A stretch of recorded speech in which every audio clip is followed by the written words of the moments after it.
혹시 이런 날이 있으셨나요?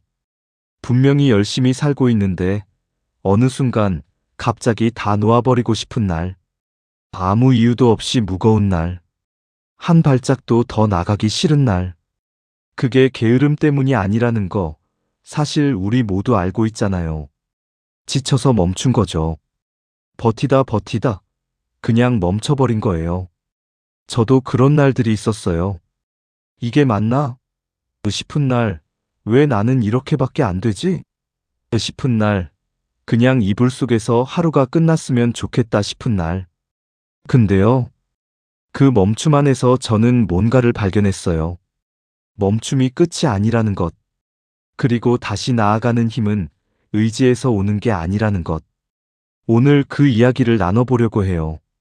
1장. 멈춤은 실패가 아니다. 성경에 보면 수많은 사람들이 멈추는 장면이 나와요. 모세는 광야에서 40년을 멈췄고, 엘리야는 로뎀 나무 아래서 드러누워 버렸고, 다윗은 도망자가 되어 동굴 속에 숨었어요. 이 사람들의 공통점이 뭔지 아세요? 하나님이 가장 크게 쓰신 사람들이에요. 우리는 보통 멈춤을 이렇게 생각하잖아요. 내가 믿음이 없어서, 내가 약해서, 내가 실패한 거야. 근데 성경은 정반대의 시각으로 멈춤을 봐요. 광야는 형벌의 장소가 아니에요. 광야는 훈련의 장소예요. 엘리야가 로뎀 나무 아래 누워서 주여, 내 생명을 거두소서라고 했을 때 하나님이 뭐라고 하셨는지 아세요? 책망하지 않으셨어요. 그냥 먹을 것을 주셨어요. 일어나 먹으라. 딱 한마디. 하나님은 쓰러진 엘리야에게 왜 이러고 있어? 일어나야지. 하지 않으셨어요. 그냥 곁에 오셔서 쉬게 하시고 먹이셨어요. 왜냐하면 하나님은 알고 계셨거든요. 지금 이 사람에게 필요한 건 다그침이 아니라 회복이라는 걸. 지금 멈춰있는 분들, 스스로를 너무 몰아붙이지 마세요. 멈춤은 무너진 게 아니에요. 재정비하는 거예요. 하나님이 당신 곁에 오셔서 지금 이렇게 말씀하고 계신 거예요. 일어나 먹으라. 네가 갈 길이 아직 멀다. 그 길을 다시 걷기 위해서 우리에게는 뭔가가 필요해요. 의지력이 아니에요. 결심도 아니에요. 소리예요. 2장. 소리가 나를 깨웠다. 하가HAGAH의 힘. 히브리어에 하가HAGAH라는 단어가 있어요. 여호수아 1장 8절에 나오는 단어예요. 이 율법책을 내 입에서 떠나지 말게 하며 주야로 그것을 묵상하라. 여기서 묵상하라로 번역된 히브리어 원어가 바로 하가예요. 근데 이 단어의 진짜 뜻이 재밌어요. 하가는 조용히 눈으로 읽는 게 아니에요. 하가의 원래 뜻은 낮게 웅얼거리다, 읊조리다, 신음하다예요. 심지어 사자가 먹이를 앞에 두고 으르렁거리는 소리, 비둘기가 구구구 우는 소리에도 이 단어를 써요. 그러니까 하나님이 여호수아에게 하신 말씀은 이거예요. 말씀을 눈으로 스캔하지 말고 입으로 새겨라. 소리를 내어 읊조려라. 왜 소리냐고요? 여기서 잠깐 뇌과학 이야기를 해볼게요. 우리가 아무것도 안 하고 멍하니 있을 때 뇌에서는 오히려 굉장히 바쁜 회로가 켜져요. 이걸 디폴트 모드 네트워크라고 해요. 이 회로가 켜지면 뭘 하냐면요. 과거를 후회하고 미래를 걱정하고 나를 다른 사람과 비교하고 나는 왜 이럴까를 반복해요. 멈춰 있을 때 오히려 더 힘든 이유가 이거예요. 몸은 쉬고 있는데 머리는 계속 나를 공격하는 거죠. 근데 소리를 내어 말씀을 읊조리는 순간 이 걱정 회로가 차단돼요. 왜냐하면 소리를 낼 때는 입을 움직이는 운동 피질, 내 목소리를 듣는 청각 피질이 동시에 활성화되거든요. 뇌가 다른 곳에 집중하게 되는 거예요. 그리고 또 중요한 게 있어요.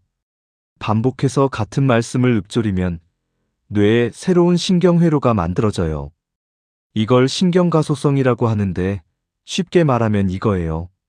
말씀을 반복해서 소리내어 읊으면 그 말씀이 진짜로 내 뇌의 일부가 되는 거예요. 하나님은 뇌과학이 밝혀지기 수천 년 전에 이미 알고 계셨던 거예요. 소리내어 읊조려라. 그게 너를 살린다고. 저는 가장 힘들었던 시간에 이 하가를 시작했어요. 거창하지 않았어요. 그냥 아침에 일어나서 성경 한 구절을 소리내어 읽었어요. 읽는다기보다 읊조렸어요. 낮게, 천천히, 내 귀에 들리도록. 처음엔 아무 느낌이 없었어요. 근데 어느 날 내가 내 자신의 첫 번째 청중이 되고 있다는 걸 느꼈어요. 내 입에서 나온 말씀이 내 귀로 들어오고 그게 내 안 깊숙이 내려앉는 느낌. 그날부터 조금씩 달라지기 시작했어요.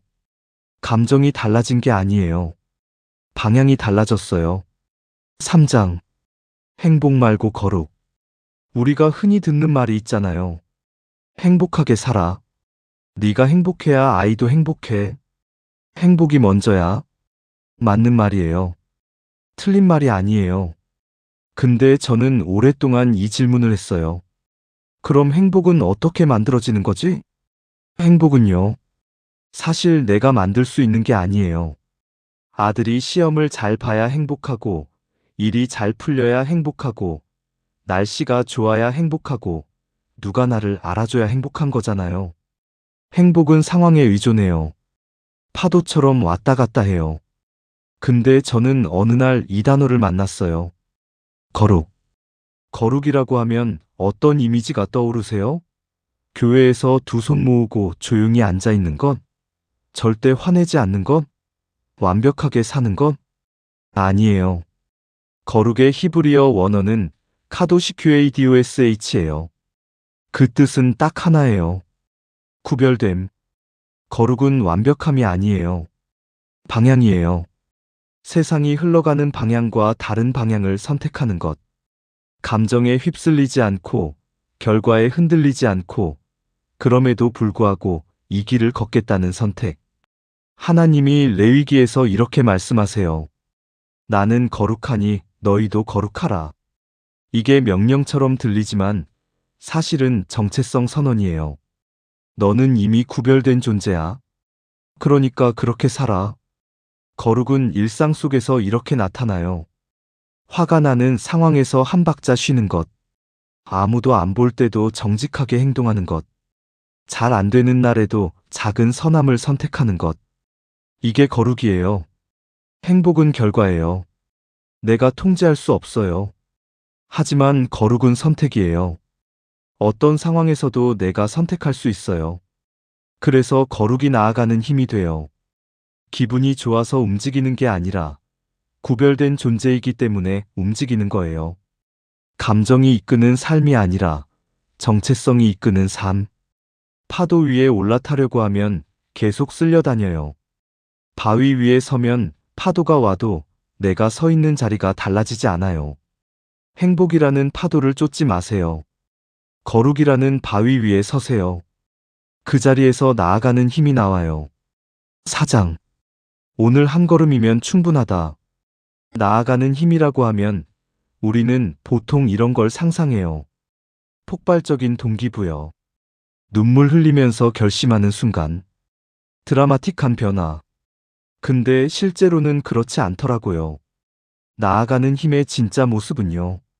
어제도 힘들었는데 오늘 아침에 눈 뜨고 말씀 한 구절 소리내어 읽고 그냥 하루를 시작하는 거예요. 크지 않아요. 화려하지 않아요. 근데 그게 쌓여요. 히브리서 12장에 이런 말씀이 나와요. 우리에게 구름같이 둘러싼 허다한 증인들이 있으니 모든 무거운 것과 얽매이기 쉬운 죄를 벗어버리고 인내로써 우리 앞에 놓인 경주를 하며. 여기서 경주라는 단어 주목해 보세요. 이 경주는 단거리 달리기가 아니에요. 1등을 하는 경주가 아니에요. 그냥 달리는 경주예요. 완주하는 경주예요. 내 앞에 놓인 코스를 내 페이스로 포기하지 않고 달리는 것. 오늘 엄청난 결과를 내지 않아도 돼요. 오늘 모든 게 해결되지 않아도 돼요. 오늘 한 걸음. 그게 전부예요. 그리고 기억하세요. 멈췄다가 다시 걷는 것도 나아가는 거예요.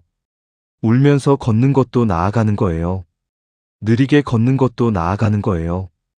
버티는 것도 전진이에요. 다시 일어나는 것도 전진이에요. 오늘 말씀 한 구절 소리내어 읊는 것도 전진이에요. 나아가는 힘은 강한 사람에게만 있는 게 아니에요. 그 힘은 하가에서 나오고, 거룩에서 나오고, 오늘 하루를 선택하는 데서 나와요. 당신 안에 이미 있어요. 아우트로 선포하고 걸어가라. 오늘 이 말씀을 선포하며 마칠게요. 여호와는 나의 목자시니 내게 부족함이 없으리로다. 그가 나를 푸른 풀밭에 누이시며 쉴만한 물가로 인도하시는도다. 내 영혼을 소생시키시고 자기 이름을 위하여 의의 길로 인도하시는도다. 시편 23편 1절에서 3절. 지금 멈춰 있는 분들에게 말씀드려요. 당신의 멈춤은 끝이 아니에요. 하나님이 지금 당신 곁에 오셔서 쉬게 하시고 먹이시고 다시 일어나게 하고 계세요. 소리내어 말씀을 읊조려 보세요. 작게라도 괜찮아요. 그 소리가 당신을 깨울 거예요. 그리고 오늘 딱 한 걸음만 걸어가세요. 그걸로 충분해요. 저도 오늘 한 걸음 걸을게요. 함께 걸어요. 여러분 기억하세요. 우리는 행복하기 위해서가 아니라 하나님이 부르신 그 자리에서 거룩하기 위해 나아갑니다. 그 걸음 끝에는 반드시 세상이 줄 수 없는 평안이 기다리고 있을 거예요. 오늘 여러분이 입술로 선포한 나를 나아가게 하는 한 구절이 있다면 댓글로 꼭 공유해 주세요. 제가 하나하나 읽고 함께 기도하겠습니다. 영상이 좋으셨다면 구독과 좋아요 잊지 마시고요. 저는 다음 영상에서 더 단단해진 모습으로 인사드리겠습니다. 오늘도 승리하세요.